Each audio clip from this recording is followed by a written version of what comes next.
just like that. It is Thursday. It is 9. So, of course, it's UK Cowboys time. And it is, once again, an intimate show. It's an intimate candlelit show between me, Lorne, and yourselves at home. How are we doing, Mr. Lorne? Yeah, not too bad. This is the third time in about 2 weeks that I've been on a show, and it's just been me and the host. You twice, Brian once. So Yeah. I'm beginning to take the hump where everybody else is not coming on, but never mind. Yeah. Is it something you've said? I don't know. Yeah, you need to go back and check those videos from Dallas, make sure you didn't say something. Yeah. But yeah, we are here, of course. It's the pre-game show for this weekend's game, which of course is on Christmas Eve. So this makes it a Christmas show. I do actually have a banner here for that somewhere. Okay, we'll leave that for now. Yep. We've already started. Yes, so for this weekend's game, which is on Christmas Eve, we say kickoff 9:25 in the UK. It's against the Miami Dolphins at Miami Dolphins. It was at Miami. It was Miami Dolphins Stadium. That's what it's called. Keep changing the name regular on that one. It used to be Sun Life. But of course, yes, it is this weekend. It's another AFC battle. It's the top of the East. So it's NFC East team number 1.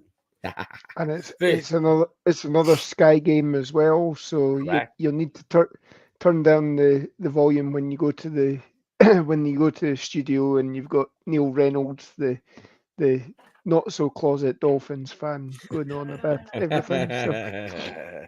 Yeah. He flips and flops whether he's a Dolphins fan or not, but weirdly, he's not one when they're doing their best. There we go. Yeah. No, I know. Well, I think that was the case with just about anybody that worked on Sky. I mean, Nick Halling was exactly the same about the Steelers back in the early 2000s or whatever. Yeah. I miss old Nick. He was good. He was good fun. Yeah, he was very good, and I've hung out with him as well, and he's he really is a knowledgeable guy. So yeah. It's a bit weird when that one just ended. It just kind of went. Yep. But there we go. There we are. But yes, so obviously you guys at home, let us know this question as well. It's always the first question of the show. It's a nice, easy one to break into. So send in your comments, your quotes, your questions, everything you got about this weekend's game. But give it to me straight, Lorne. What's your thoughts and feelings on this weekend's game? Bearing in mind they're 10-4, but is that really the case? Yeah. Again, this is an interesting one. I mean, Dolphins, just the same way as I said last week, that the Bills were, struggling, were a wounded animal and all that. The Miami Dolphins are really wounded. The offensive line has gone in a complete and utter state of flux in the last couple of weeks. They're bringing guys in off the street to almost start. I'm waiting for a phone call to see if I'm getting called back across the States to come in and play as well for them. And it can go one of two ways. With you've seen games, obviously, you've seen the 70 points that they put up on the Denver Broncos. You've seen them then go the following week and absolutely screw the pooch and lose by 17.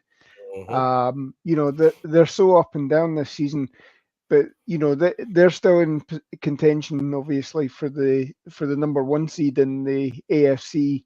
That's what they're fighting for, yeah. So that's what they're fighting for. So again, it should be a really good matchup this weekend. So yeah, I mean, like this is the thing, is that at the start of the season and all the way really up to until about 2 weeks ago, I would say Dolphins, a very scary team. Joe made a comment. He's concerned about this weekend's game.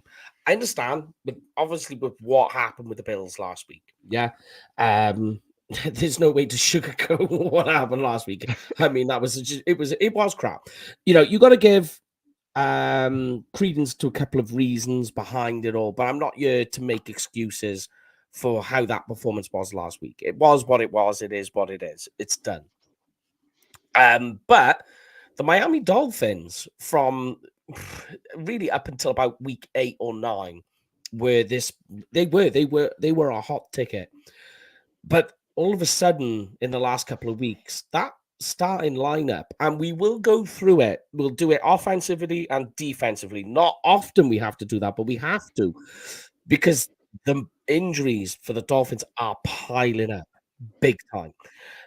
In key places as well, in major key places. We're talking offensive line, wide receiver, running back, tight end, which is okay. It's not really a key position for Miami, but it just adds up to the problems. Over on the other side, we're talking pass rushes of being lost. We've got linebacker, cornerback, safety.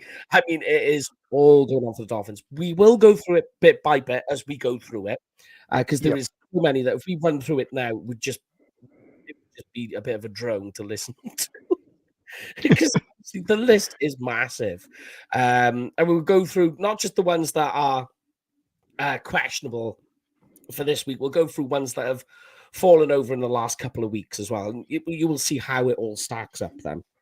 But let's start off with the quarterback position. So we've got two quarterbacks right now who are okay. People are going to put in the comments about this about Dak, but both quarterbacks are at the very top of their game, at the top of the league this season so far.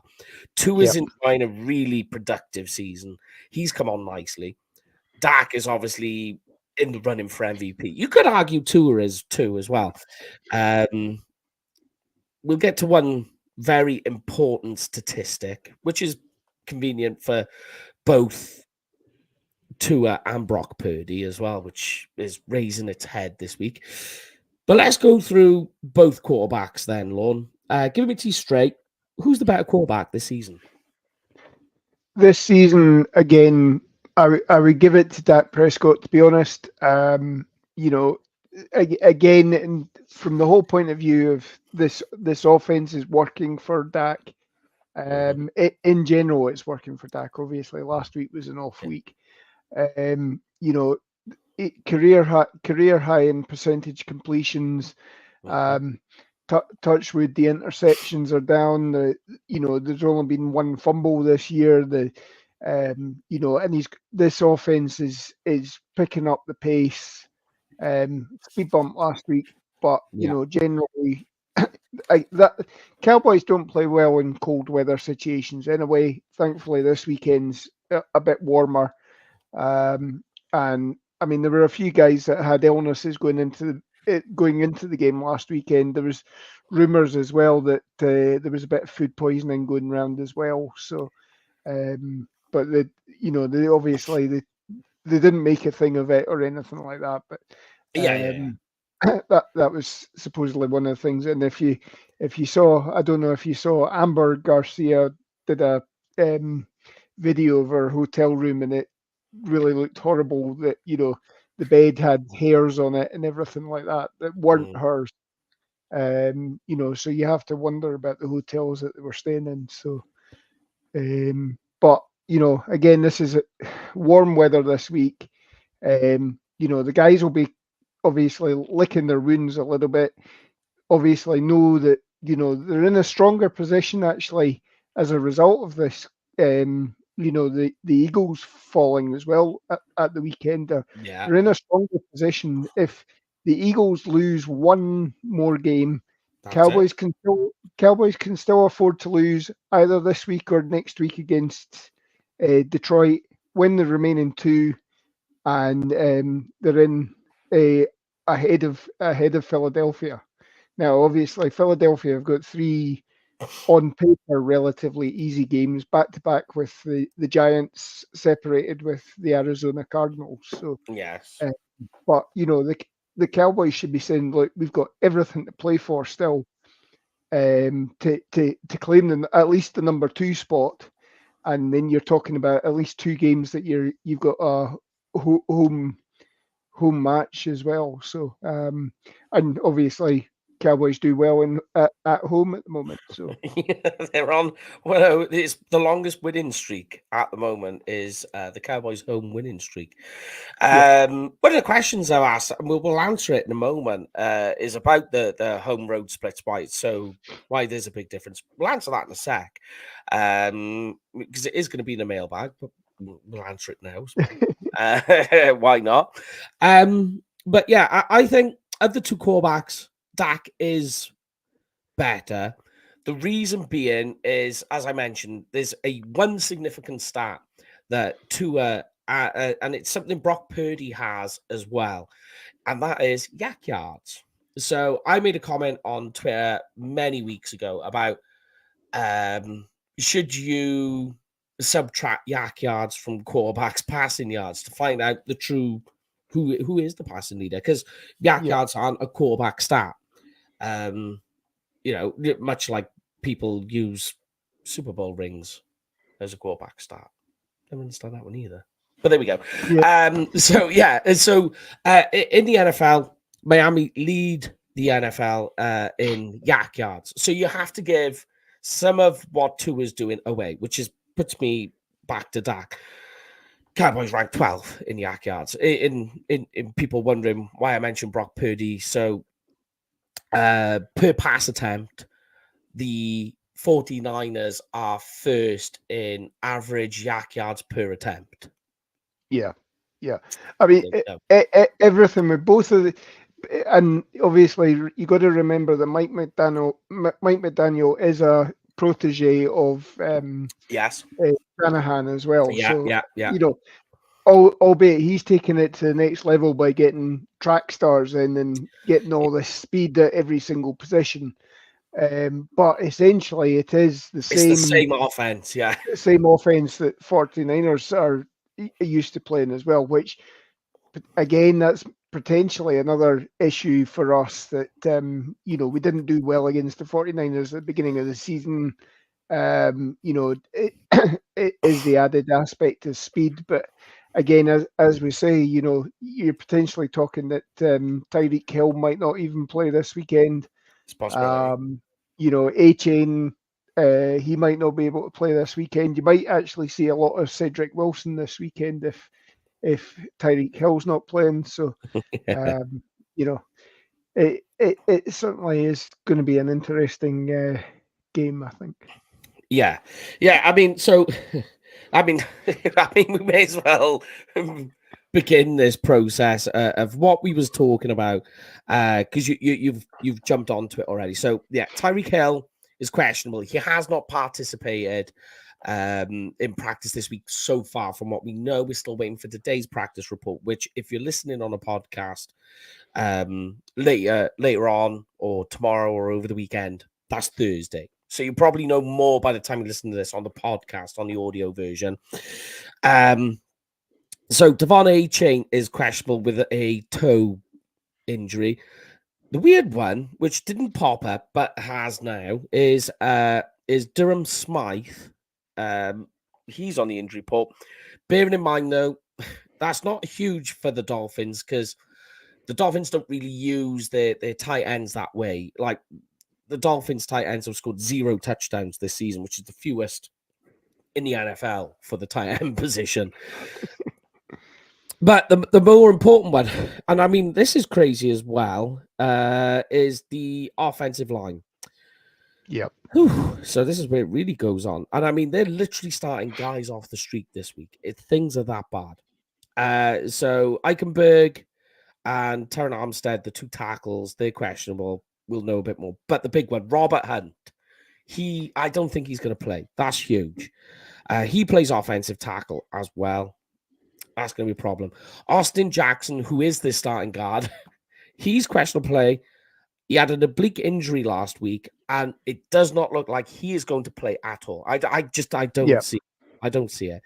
But to roll into other injuries, Connor Williams, Cowboys Connor Williams, that very same one, he's on injured reserve, so that puts a guard out. And Isaiah Wynn, who was their starting offensive tackle, he went out all the way back in October with a quadricep injury. Yeah. So the Connor Williams actually was playing centre for them as well, and was yeah, actually no, he did, yeah. he was on a Pro Bowl pace actually for the AFC as well. You know, and then he's gone down. So the last couple of weeks have been starting to back up, and you know that's a whole another issue that you know as we've seen when we've had Hoffman in or whatever, and you're trying to do the communication.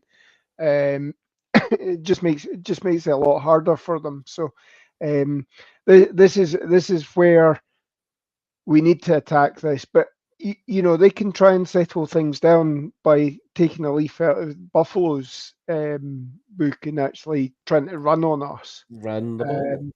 You know, if you've got untested guards, the easiest thing for you to do is just run the ball at them.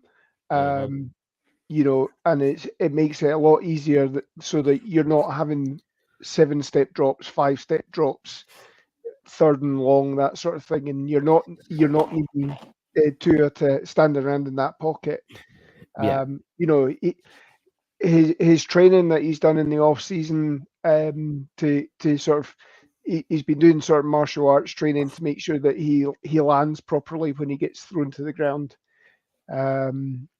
And you know that seems to be helping him. He, you know, touch wood again. He's not had any concussions this season, so you know they've kept him relatively healthy. But the offensive line is where you need to attack from our defense, you know, and straight definitely. up the middle. So you Straight know down the middle.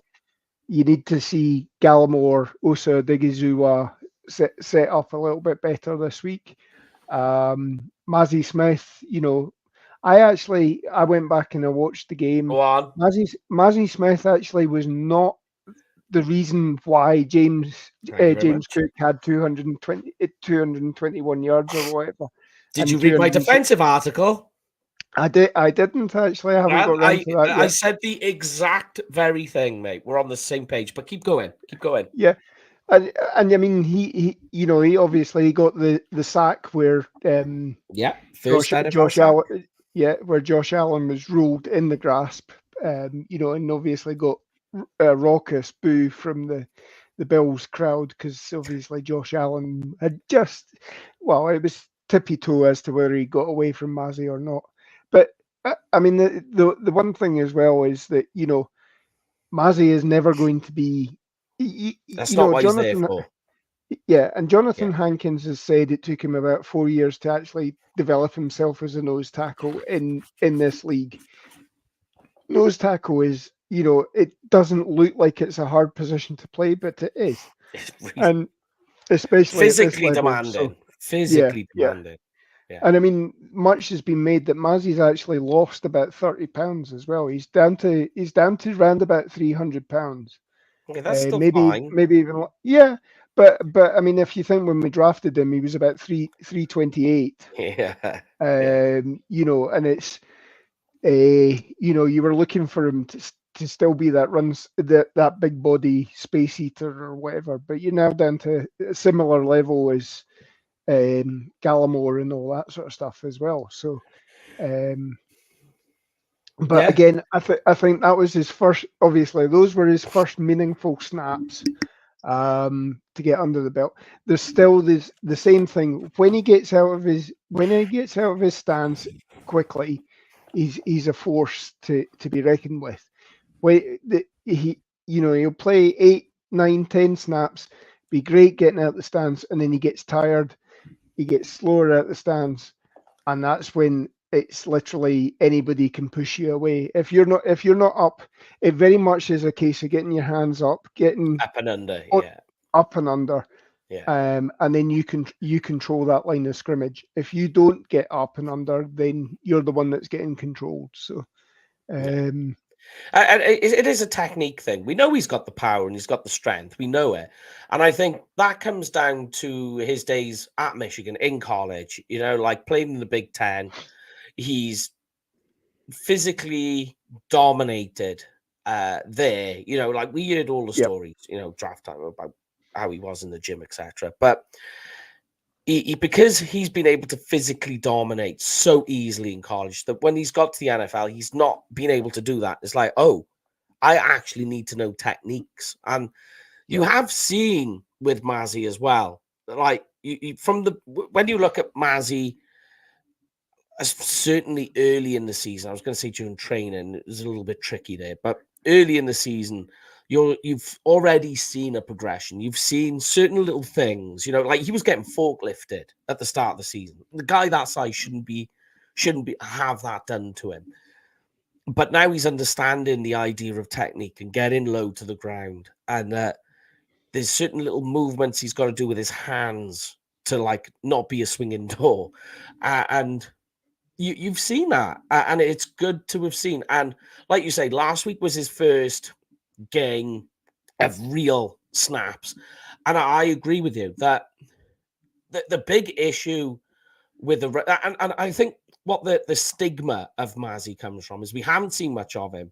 Jonathan Hankins has been the guy there. He's held it down. The first game, and it's unlucky, really, that Hankins goes and Mazzy has to take the starting nose tackle role, is the game where they just get run on to like, they to oblivion. Yeah. So everyone immediately points to, well, this is what's changed. His job is to stop the run. Well, what's the problem? But when you go back and you look at it, like, I agree with you.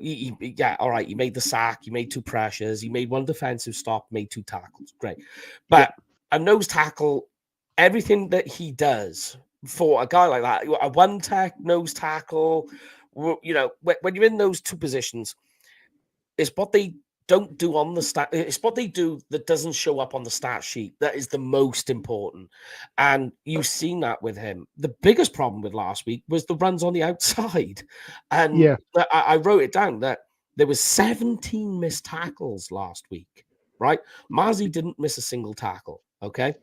So of the 17 missed tackles, 6 of those were from defensive ends or edge players. Yeah. There's your problem. That's not Mazzy's fault. And I think part of it as well is that, you see, obviously, the big penalties that we gave away last weekend as well. That ticky-tack call on DeMarcus Lawrence when Josh Allen flopped to the ground and tapped his head and all that sort of stuff. That puts a moment of doubt in defenders as well. And maybe make sure they try and get, or they hesitate, make sure they try and get the better technique. And by that point in time, a back like James Cook can, put his foot in the ground and he's gone.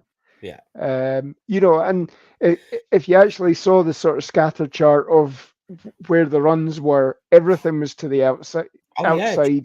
Guards, tackles, and out to the outside as well.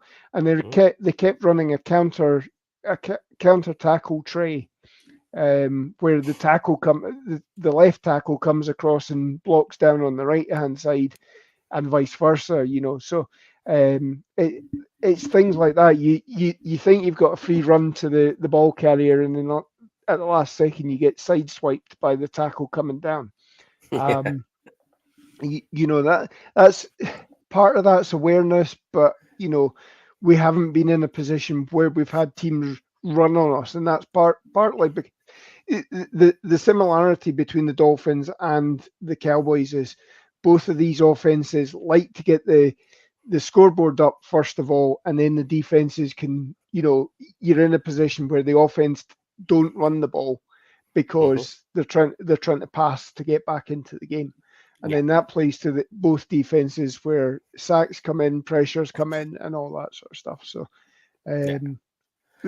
this is where it's going to be won and lost this weekend. Yeah, it is. I've said it that this is a race to 20, basically. So whoever gets there first controls the game. Because you're quite right in how they play possession football. They're more, I would say, in difference to the Bills. This is a more. It sounds weird when Tyreek Hill has had such a big season, and Tua's having a big one too. But they are a more traditional running team, like the 49ers. What the Cowboys defense really struggles with, what's their kryptonite, is any team that has a capable running back tied with a mobile quarterback that can get out and rush and scramble. So that's the Bills. The Bills do that, and boom, that's what you get. It's completely true, apart from with the 49ers. So the 49ers are slightly different, but the 49ers have a little bit, although they're more of a traditional running team, they also have positionless football, if you get what I mean. Like, there's a lot of positionless players there.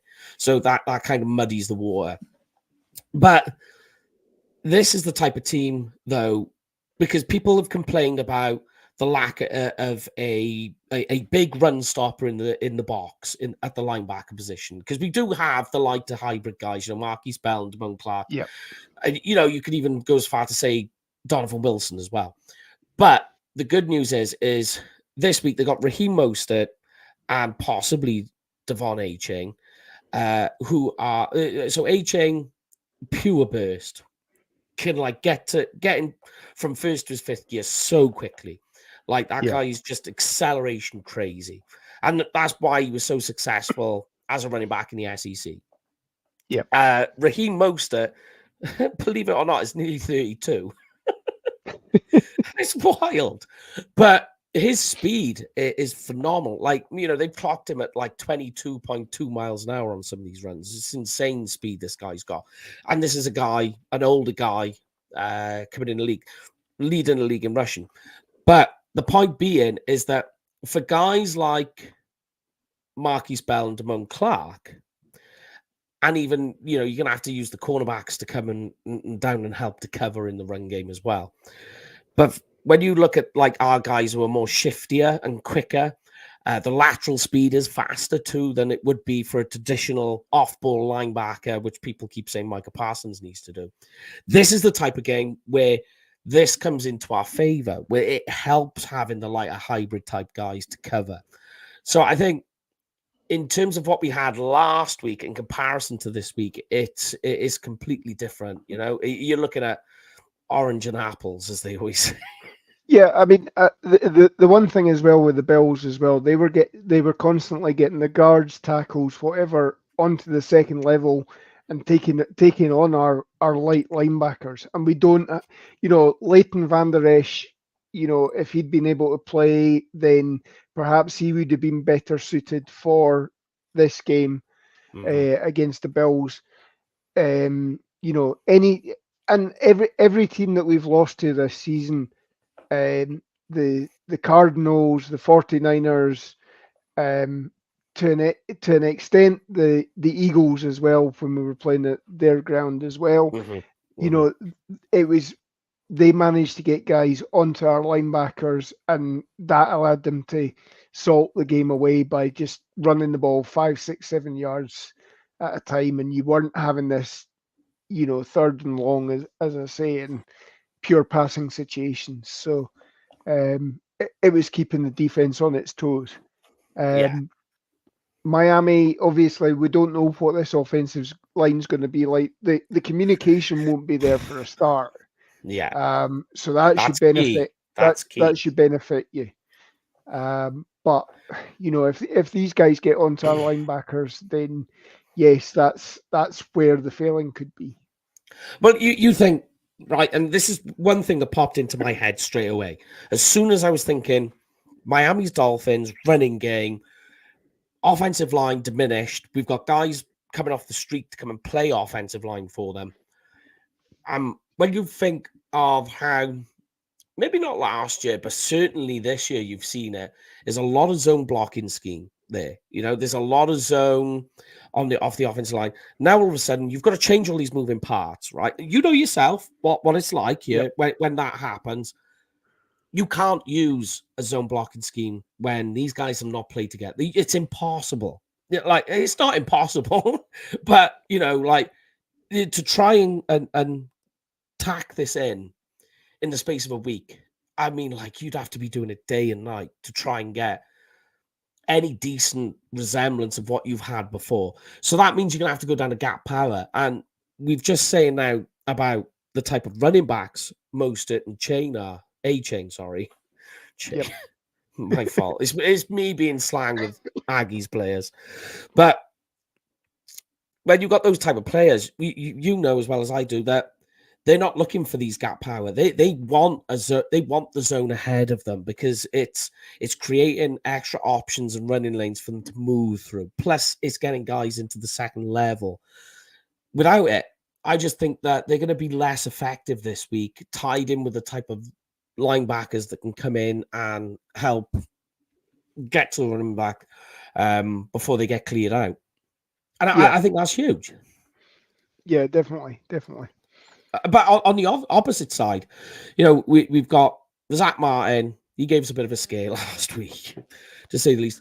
Bearing in mind, TJ Bass did not play badly, right? And Yeah. I would give it to Bass that I think he's going to be this type of player for his career. Tell me if you think he's going to be much more, though. And let us know at home if we do. But I think TJ Bass has come in on a number of times this season to help cover when things have gone wrong, when we've had injuries. And every time he has, it's not been perfect, but he's not been the reason the offensive line has failed. He's basically, if he was to say, was it a pass or a fail? You're like, yeah, no, that's a pass. What he's done is perfectly fine. I don't know what you think on Bass, but I think his career is going to be this guy, certainly while he's at Dallas, he's going to be this guy that is the swing guard, perhaps. He comes in for those 2 weeks or for a half or for a few plays and just keeps things solid. Like you don't have to worry about missing a beat. I mean, of recent years, the guy that you want to compare him to is Jumbo Joe Looney. Yeah. You know, who was capable of being a starter. Obviously did start during the COVID year and what have you, but then you know, prior to that, 2 or 3 years, you know, Zach Martin's down for a bit, Lyle Collins is down for a bit, play him at left guard, whatever, you know, and mix it all up. Yeah. And as you say, Bass is only he's an undrafted rookie free agent this year. Give him a year, an off season with Duke Manyweather, whoever he chooses to go with. Obviously, most Cowboys offensive linemen use Duke, and it's easy to we understand endorse why. Duke. We endorse Duke. We endorse him. He's only 150 yards down the road from the Star, and he does a very good year. He lives in Dallas. I think he's got a house in Dallas. Well, yeah, but I mean the training facility they use is Baylor Scott and White, which is literally down the road. And obviously he does a good beer with the Hop and Sting brewery company as well. So we tried it as well. Yep. So yeah, Bass is only going to get better. You know, the play that we've had out of him this season as an undrafted rookie free agent, and you know, even Chuma Edoga, everybody that's been called on this year has been serviceable. Asim Richards, when he's been in, has you know, generally has been a pass mark as well. He probably, I mean, obviously coaches would probably rip him a little bit for you know, certain they know little techniques. Yeah. But generally, I mean, you can say what you want about this draft class. Obviously, it's incomplete at the moment because Overshawn's been injured since preseason and what have you. But lower down the rankings, you're certainly getting stuff out of your undrafted free agents, your 5th, 6th round picks, and all that sort of stuff. So yeah, I mean, so let's move on to the wide receiver side, and we will do it on. We'll do it both ways, right? So we'll start with the Cowboys side, right? CeeDee Lamb scores the rushing touchdown last week. I mean, it was a tough game, tough environment to try and get any production. You know, I get you can understand why they were trying to go pass heavy because they fell behind, and the defense failed to clog, which we will talk about as well. So this weekend, you've got CeeDee Lamb playing on the outside. We don't know who's defending him right now. No. So you got Xavier Howard, who's questionable to play. His backup, who is rookie Cam Smith, who the Dolphins took with their 2nd round pick, which was their first pick of the draft because they traded it. So he's questionable to play. Yep.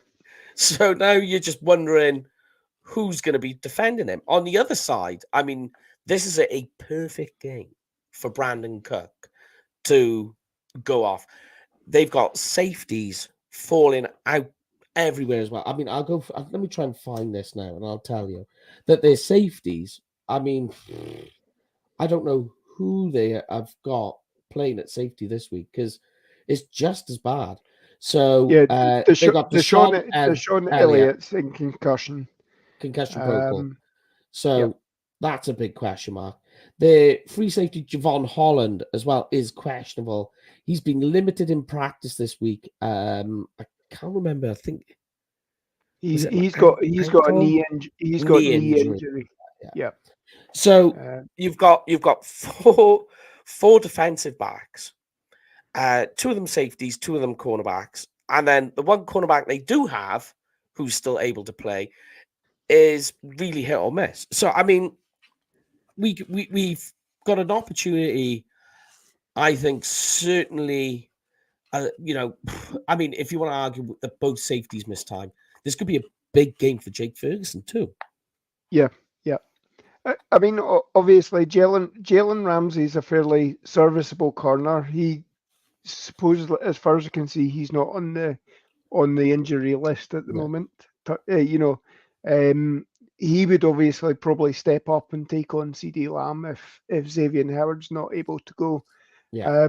But as you say, that then makes it easier for Cooks or whoever's starting opposite there. And as you say, I mean, Jake Ferguson's the second receiver on our team at the moment in terms of receptions and yards and all that sort of stuff. So, again, that seems to play into our hand as well. On paper against this defense, it looks like it should be an easy one for us. My slight concern is this is a Vic Fangio defense, and he has had the Cowboys number in a couple of matches in previous. We've you talk about setting the blueprint and everything like that, and he was one of the first ones to do it, where just basically drop into his zone, make it hard for Dak to find the receivers. That's where they've struggled with that. Is it's the cover 2 and the cover 3. Yeah. That seems to be where Dak ends up struggling, and I think because there's people aren't respecting the Cowboys' run blocking, they're not worried about the run game, so they are dropping. They're dropping a lot, and you go back, and I know the Bills is a bad example to use because of how the game script went, but you can see how the cover 2 and the cover 3 gives Dak trouble. It just gives him. It's like as if a mental block isn't the right word to use, but like as if the time, like where Dak weirdly thrives is when it's base defense and they're coming at him, and and the pressure's in his face, the blitz is coming, and Dak is just he's on fire when they do that. But like defenses, I think or defensive coordinators have cottoned on to that idea and that fact and gone, just play cover 2. You'll be fine, But let's go the other way. So we've got, I mean, so far it's looking like, apart from Malik Hooker, we still got a question mark there whether he'll play. I think he will. It doesn't sound like he's been upgraded to limited in practice today. So okay. So he is trending back towards it, and I mean, the positive sign was that yesterday he was working on the chords with Britt Brown and all that. That normally means that they're at least working towards potential playing this week. If not, they'll be back for Detroit. So he's almost ready to come back. So So I mean. So we've got Tyreek Hill, who's much the same. He hasn't practiced this week, so that's a question mark. But they do have Jalen Waddle, who played the wide receiver role last week, goes over 100 yards receiving, scores a touchdown. Big player, fantastic player. I think it was they got Braxton Berrios, and as you say, they've got our old pal Cedric Wilson over there, who last week had 2 catches for 3 yards. Sorry, 2 catches for 2 yards and a long of 3. So Yeah. I always obviously said had it a that -1. he left Dallas in the offseason, but didn't leave, never got re-signed. Goes to Miami, has a huge contract, and then they get these players coming in.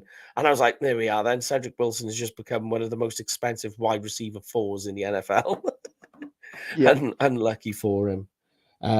But when you stop and you look at it, if Durham Smythe doesn't play this weekend, they're now resorting down to their backup tight end, which pretty much cuts the position completely out because the Dolphins don't target the tight end position that much at all. It's a very and the reason is because they've got the running backs and the wide receivers with the likes of Tyreek Hill.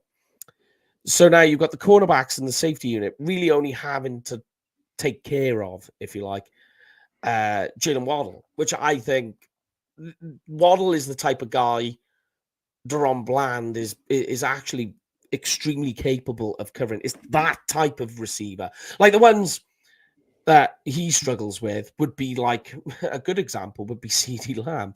But it's the physical, bigger bodied wide receivers that can get physical with him at the route stem. That's the type of guy Bland struggles with. But the type of guys he's good at are the taller, the jump ball specialists, the guys who can run good routes.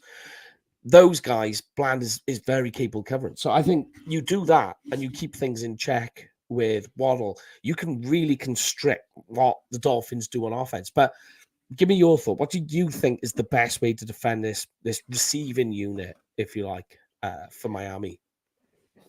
I think we need to make sure that we obviously, especially if Tyreek Hill's playing, you need to get good safety play this week. We need to make sure that they're in, they're 20, even if it's 20 yards back, deep safety cover or whatever. Fair enough, let them make the catch in the middle of the zone, in the seam or whatever, but you make sure you're there, you're ready to limit the yards after catch, as we talk about. Yeah. And have your defensive cornerbacks up, press coverage, or give them that bumps. Don't let them go from 0 to 60 in 2 seconds. Get them a bump at the line. Do it legally and everything like that. Don't get flagged for pass interference or whatever. But make sure that it's hard for them to get off the line, and that just slows them down a bit as well. But equally, as I say, the way to attack the offense is attack that, particularly the interior of their offensive line, is get two of the pressure, get him scrambling about and trying to try and bamboozle him that way as well. So I was hoping you would go there. I was like, come on, please go there, Lord. And you went there. Yeah. to beat them is at the source, is go straight at them. Offensive line diminished this week. Here's a big one too, is Tua has thrown 10 interceptions this year. That's the third most in the NFL. So when you're going up against the Cowboys that rank so high in interceptions, and here's one, and I haven't done it in my reasons to be positive, here's a crazy one, is the Dallas Cowboys rank first in defensive touchdowns in the NFL. Yep. Miami Dolphins rank first in opposing teams scoring the most defensive touchdowns against them. So you're saying Deron Bland's going to get number 6 this week? Yeah. So and 7 and 8 and 9 as well. Yeah. So statistically, you've got the best team that scores the most defense against the team that has given up the most defensive touchdowns in the NFL. So they're both right. There's not saying that's how they win, that's how they win or whatever, but it's just an interesting statistic. I always like my little reason. It stirs up a lot of controversy, my reasons to be positive, but yeah. All right, so be it. So the pass rush I think is going to be important.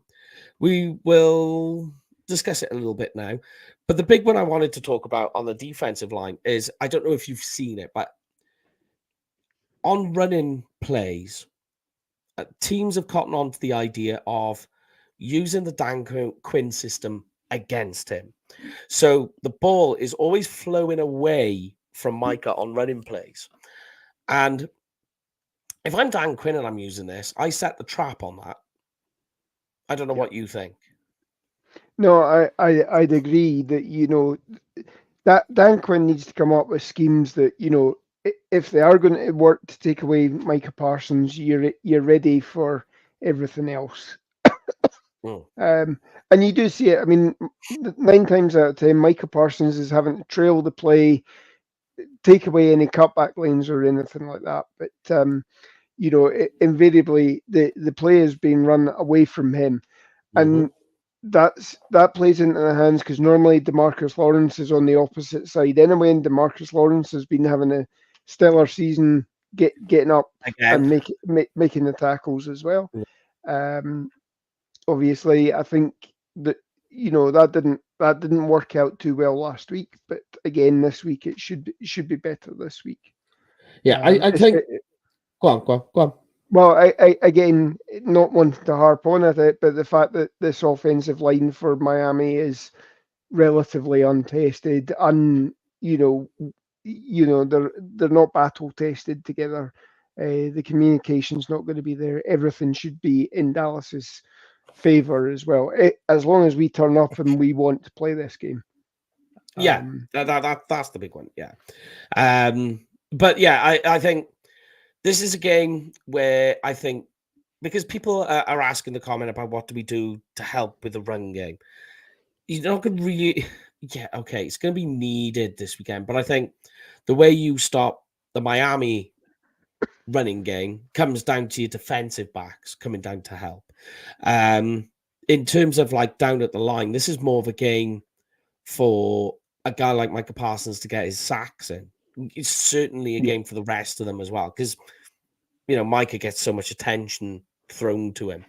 So I think you do this against, like you say, a diminished offensive line that's untested. It hasn't played together. There's a lot of line changes.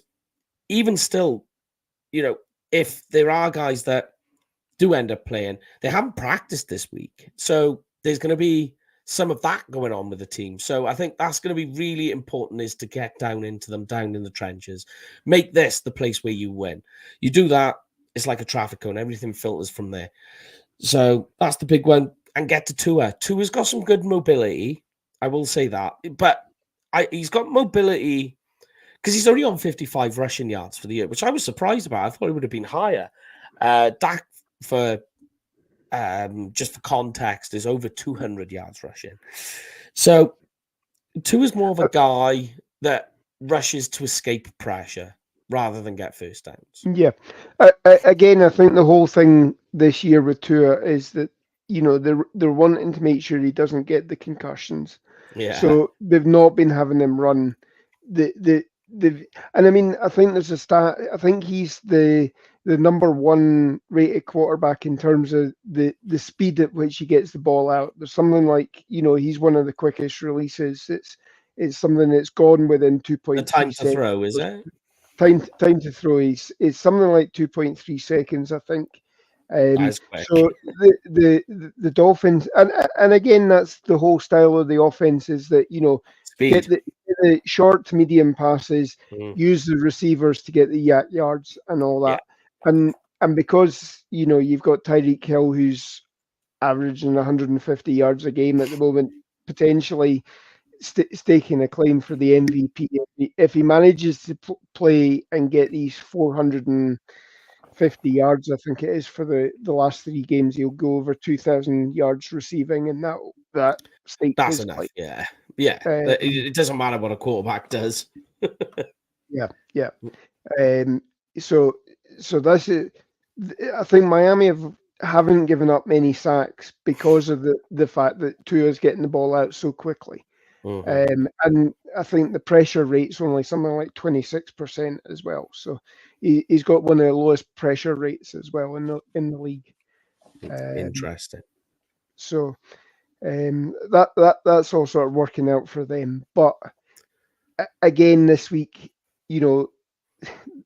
this offensive line, you get them into passing situations where they need 5, 6, 7 yards, and that is going to play into our hands. And as long as you're not doing anything stupid like doing 0 blitzes or whatever, I think I'll see and, them do and that. leaving everybody 1-on-1, then that would be stupid in my idea. Yeah, I You've got could to never make sure see it. you've got the backfield covered as well. So Yeah, that I could never see him do a 0. Not this type of team. That's not the way no, to go. That's just a complete recipe for disaster. But let's get into this. If you're watching live or you're watching after the show's gone live tomorrow or over the weekend, put your comments in on this one. It's the big question. Yes, final score predictions for this weekend. So I've handed mine in. So I'll let you have a think on this. Put your comments in as well. What you think the final score will be. I've said the Cowboys win 27-21. Wait, I got that wrong. I will tell you what I said. I said the score would be 27-20. There we go. I wasn't that far. Oh, there we go. A point. Nice one, yep, Mike. Wasting time. So I'm going to say it's Cowboys 33, Ooh. Dolphins 27. I think it is. Again, I'm sort of saying it's a one-score game. Again, we're going into this game where we're 1 point underdogs, which suggests normally if you consider that the home team gets a 3-point head start, to only be 1 point underdogs suggests that things are tipping in our favor. So again, that's why I do think it is going to be a close game. So I see Joe for all that he said he was really concerned about this game. He's gone for another 40. 40. He's gone 40, but yeah, nearly over 20 points. But it does not matter. This is a man who enjoys a blowout. And here we go. Liz is coming in with 2-point score. 2-point win. And I think Craig had jumped in earlier and said 38-28 to Cowboys as well, and that Lamb has a career day. So let's hope that's true. Both teams are averaging 31 points per game. And I think the defense is allowing, I think the Cowboys 18 and the Dolphins like 17. So it's a very close contest in that respect. But as I say, put into the comments, live or not live, it's up to you. We do read them. So put in what you feel the final score of the game will be. But let's get into this then, Lorne. Final segment, Fantasy Lounge. Yep. I reckon I took an absolute hammering last week. So you did take a hammering. Yeah, you only got 4 right, but that's okay. So here it is. Scores on the doors. Paul at 55 with 9 bonus points. Jamie 67 with 6. Lorne, there you are. Look, you've gone down. You've gone down. Not by much though, but 11 bonus points. Brian with his 1. So there we go. Graham at the moment is leading the back. Lead in the back. Can you lead to the back? Leaders lead in the back. But there we go. All right, let's do this. So play along at home, live or after the show, or if you just want to send us comments on the podcast on Spotify, we've been getting them as well. Just put the player's name higher, lower, or push if you think it's going to be a point either way. And just let us know how you feel the players are going to perform this weekend. So here we go. So Dak Prescott, 19 fantasy points. That does seem low this week as well. I mean, by all accounts, the weather forecast is in our favor as well. I think I'm going higher on that one. I think he bounces back. He reinstates himself in the conversation for MVP. Do you know what I think does Dak a service this weekend? Go on. Rushing. I think he gets a couple of first downs, but I think he actually runs in a touchdown from the 5-yard line, to be specific, in the second quarter with 7 minutes and 14 seconds left. I added the last bit in there just on the fly. But right, if that happens, I want to know where you've parked the DeLorean. Yeah, mate. If that happens, I'm buying like a bunch of lottery tickets, and I'm going on that big bird over to Vegas. So. Yeah, so 19 fantasy points, and you say, okay, that's fine. Tony Pollard, 13 fantasy points last week. That he did not reach his target at all. Yeah. For reason. I'm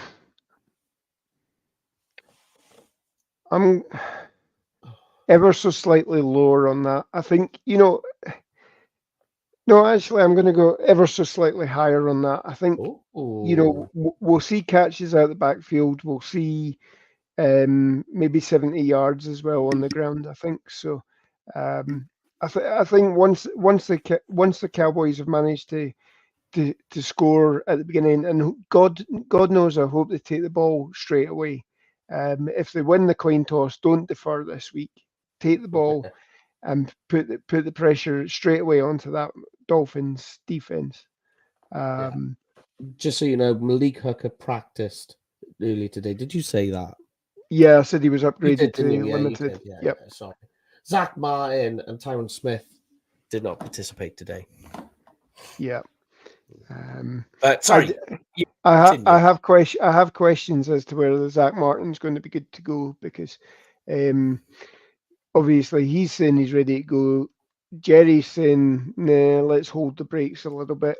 But it's a whole sort of thing about, if you're not 100% in your quad, then your core strength isn't strong. So you maybe want to be looking at starting Bass or whatever. So yeah, all right then.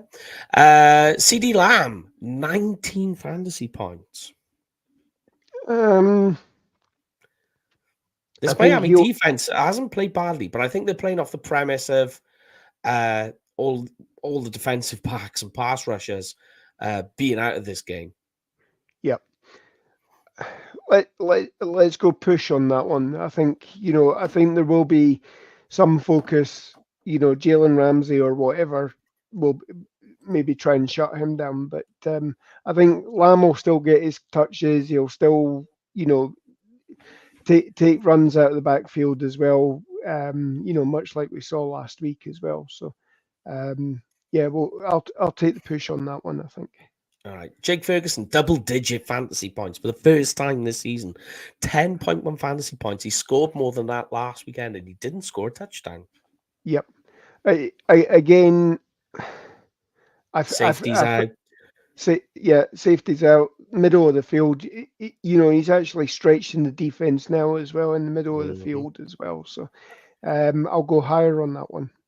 Oh, I forgot to say as well, they've got a linebacker out as well. So yeah, one of their starting linebackers, and so it means they've only got. I think they play this weekend. You're looking at David Long playing linebacker for them, and I forget the other guy's name. I've got it on the tip of my tongue. It's quite a funky name too. I quite like it. So they've got Duke Riley. Duke Riley. There we go. Andrew Van Ginkel, and of course they've got Bradley Chubb as well. Yeah, so. Ginkel's going to be there more on the edge, though. So yeah. But okay, so you've gone higher on Jake Ferguson. I agree. Higher on Ferguson. Yeah, definitely. Defense 6.1 fantasy points. They didn't reach their threshold last week. They were on 0. Yeah. All depends on whether. I think it all depends on whether Tyreek Hill's playing or not. I think if he is playing, I think we will have troubles. I'll go push on that one. I don't feel Tyreek Hill will play. Going off like coaches' comments this week that they'd like, there's things like, oh, we're just testing the cylinders or something like that. We're making sure all the cylinders are firing or something like that. They said. I was just kind of like straight away, you're like, there you go. That's not a good comment. Like most coaches will, if you ever hear anything negative or non-positive about a player, then you're just like, it's all this. Usually you get, oh yeah, he's in the greatest shape we've seen him in so far. Then you just kind of like, oh, there we go. It's a non-comment then. But there we go. Okay, so on to the other side, Dolphins. So I find this one a bit surprising. Tua, 16.4 fantasy points. Yeah, I'm guessing the reason that they've done that is the turnovers. It's the fumbles, which he leads the NFL in. He leads the NFL in fumbles lost, Yep. and he's third in interceptions. So are they saying he's going to have a big game, but he's going to lose the ball and turn the ball over quite a lot? Yeah, That's all I can think. Yeah, I'd agree. I think that's where they're probably coming from, is that because, and again, yes, it might be a case that if Tyreek Hill's not playing, as you suggest, that's possible. Then and you've got your tight end down, you've got numerous Offensive injuries. line, Yeah, offensively. I think, yeah, I'm going to go lower on that one, actually. Oh, Loney. I And, know, if we're talking about, as we mentioned earlier, about defensive touchdowns, the Cowboys have the most, Dolphins have given away the most. Are they saying, like a pick six going against him? Yep. So, yeah, there's that factor. All right, then. Over to running back, Raheem Mostert. And I'm surprised with this one too. 12.1 fantasy points. He leads the NFL in rush yards, rushing touchdowns, and he's second only behind Christian McCaffrey in first downs from a running back position. Yeah. On the basis again where we've talked about the offensive line, I think you're going to be run heavy as much as possible. Mm-hmm. I think, yeah, I'll go higher on that one. Yeah, I think it's a tricky one. It's tricky. It's very tricky. But all right, Tyreek Hill, if he plays. If not, we'll put these points over to Jalen Waddle, wide receiver 1, if you like. So 19.9 fantasy points. So when I look at Tyreek Hill's points there, and you look at how low Tua's is, for me, they're predicting a turnover. That's speaking it to me of what they're predicting. Yeah, I'd agree on that one.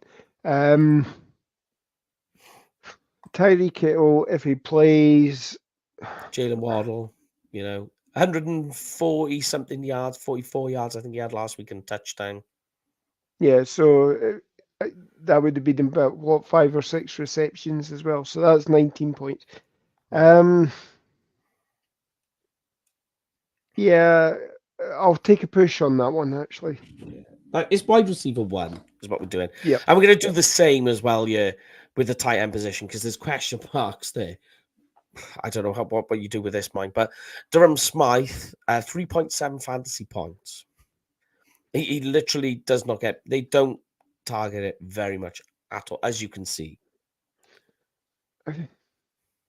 Again, that's within scope, probably. A couple of receptions and 10 yards or so. A first down. Yep. I'll go slightly higher on that one. Yeah, it's a bit awkward on that, because especially since Smythe is questionable to play. So you kind of just like saying, well, that's going to be the backup tight end, who they're going to trust even less. Complete nightmare on the offense side for them all. But all right, Miami Dolphins defense, 6 fantasy points. They get a lot of sacks.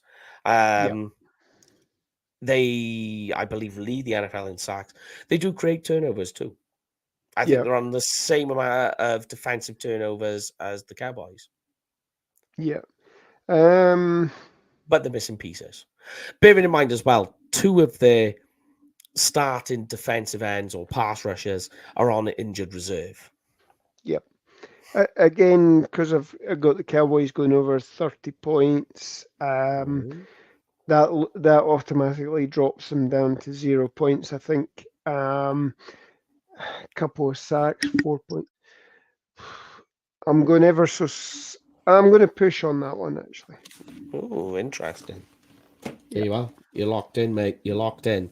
That is you done. But either way, just keep thinking of those juicy fantasy points. Yeah, definitely. Bonus points.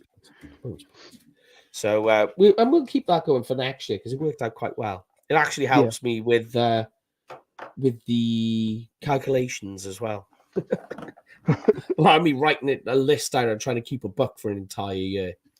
You know, and when you've got 2 kids, those kids like to draw on everything. Oh yes, yes. Yeah. Been there, done So, that. but yes, that is this week's show. This week, so we will obviously still be around over the weekend, so you can still talk to us. The guys will be back. So the Tuesday show will be Boxing Day.